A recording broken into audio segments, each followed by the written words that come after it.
होगा। और सर मेरा पहला सवाल यही है कि बंगाल में जो भाषा का प्रयोग किया जा रहा है उसे आप कैसे देखते हैं? दीदी, ओ दीदी, ये किस तरीके का भाषा है? क्या यहाँ हताशा और निराश नज़र आ रही है एक तरफ? कौन? बीजेपी।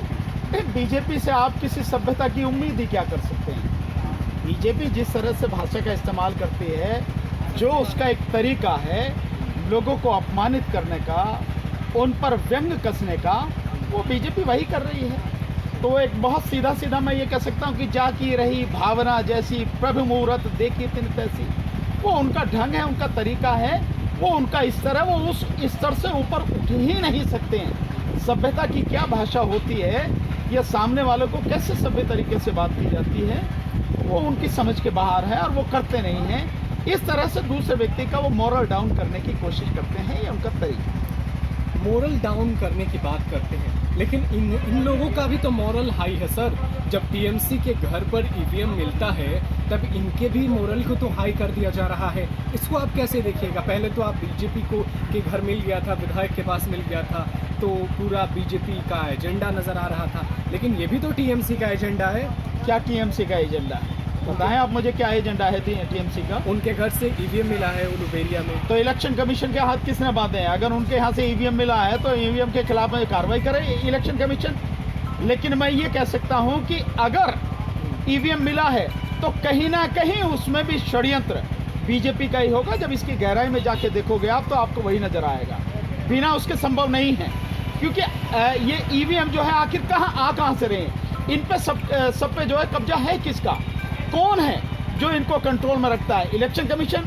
इलेक्शन कमीशन किसकी बात मान रहा है, ये किसके लिए काम कर रहा है? बीजेपी के लिए। हर किसी को मालूम है, किसी से छुपा नहीं है। तो अगर ये सारी चीजें मिल भी रही हैं तो कहीं ना कहीं इसमें भी बीजेपी का ही हाथ होगा। और फिर भी अगर कुछ भी है तो बाकायदा एफआईआर लिख के इसकी प्रॉपर इन्वेस्टिगेशन हो, जो भी दोषी हो उसके खिलाफ कार्रवाई हो।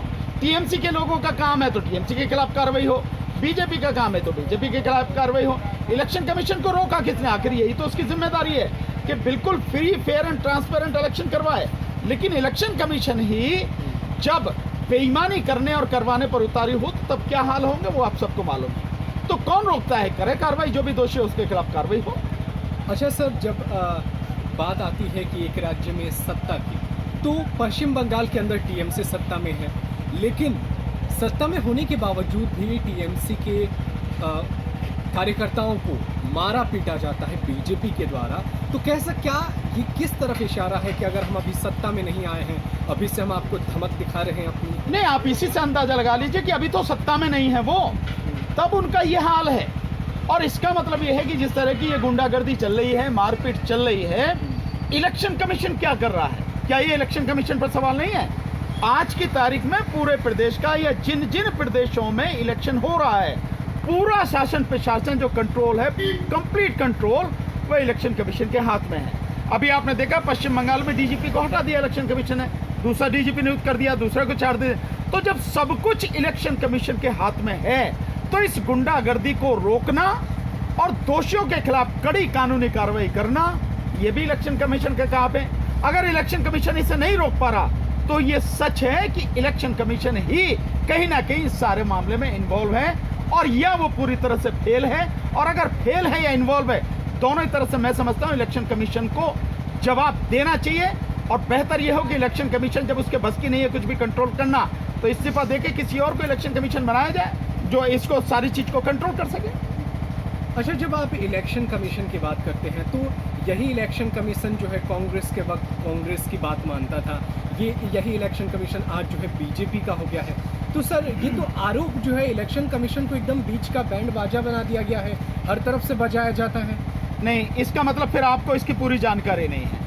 आप देखेंगे कि एक जमाना था जिस समय इलेक्शन कमीशन कांग्रेस की बात मानता था, लेकिन कांग्रेस के समय में जब उसको बनाया गया, टीएन शेषन साहब को इलेक्शन कमीशन बनाया गया, उसके बाद से इलेक्शन कमीशन का काम करने का ढंग और तरीका पूरी तरह से चेंज हो गया।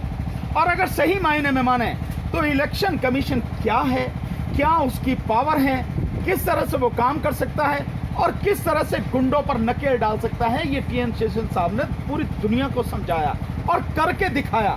केवल बताया नहीं, करके उन्होंने दिखाया। तो इलेक्शन कमीशन चाहे अपनी पावर का इस्तेमाल ईमानदारी से करे, पूरी ताकत से करे, तो पूरी गुंडागर्दी को रोक सकता है। लेकिन आज की तारीख में इलेक्शन कमीशन टीएन शेषन के बाद में तकरीबन 3-4 और जो इलेक्शन कमीशन थे बहुत अच्छे थे। उसके बाद में जब से ये आए हैं, वर्तमान जो इलेक्शन कमीशन है, तब से पूरा ढर्रा इसका बिगड़ चुका है। और ये इलेक्शन कमीशन जब से आए हैं, पूरी तरह से इलेक्शन कमीशन बीजेपी का गुलाम बन चुका है, उसके लिए काम कर रहा है। तो ये रोकने में सफल है, तो इसका मतलब ये है कि इलेक्शन कमीशन पूरी तरह से नकारा है और सरकार के लिए काम कर रहा है, अन्यथा ये सब कुछ हो नहीं सकता था। अच्छा सर, एक बड़ी खबर आई कि बीजेपी के राष्ट्रीय अध्यक्ष जो हैं जेपी नड्डा, उनकी जो है 3 जगह हुगली की रैली को कैंसिल कर दिया गया।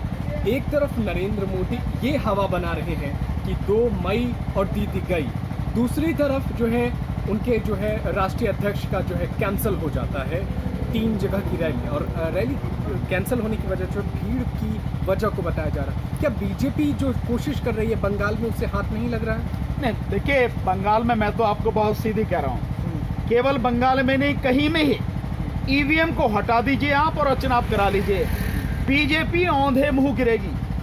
मुहावरा सुना ना, औंधे मुंह गिरना, औंधे मुंह गिरेगी।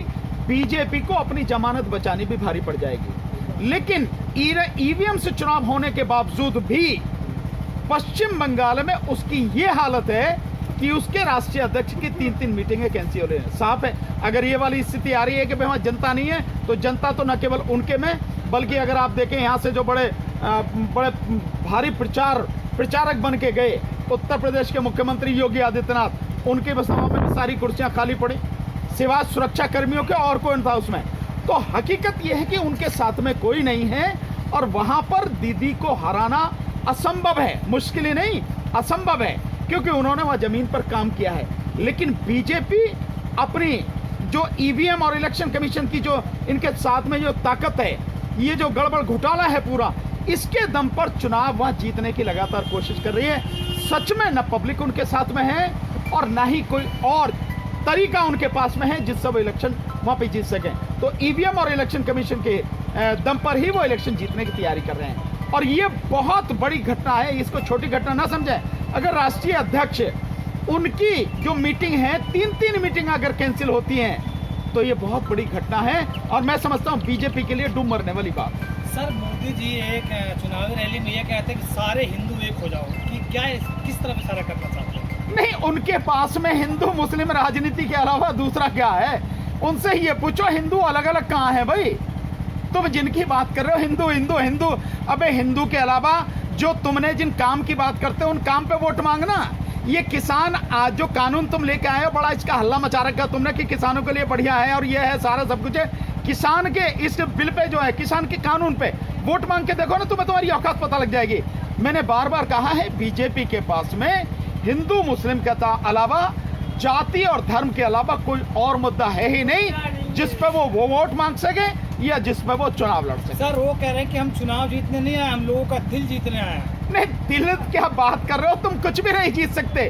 दिल जीतने के लिए तो इंसान को बहुत बड़ा, बहुत महान होना पड़ता है, बहुत झुकना पड़ता है।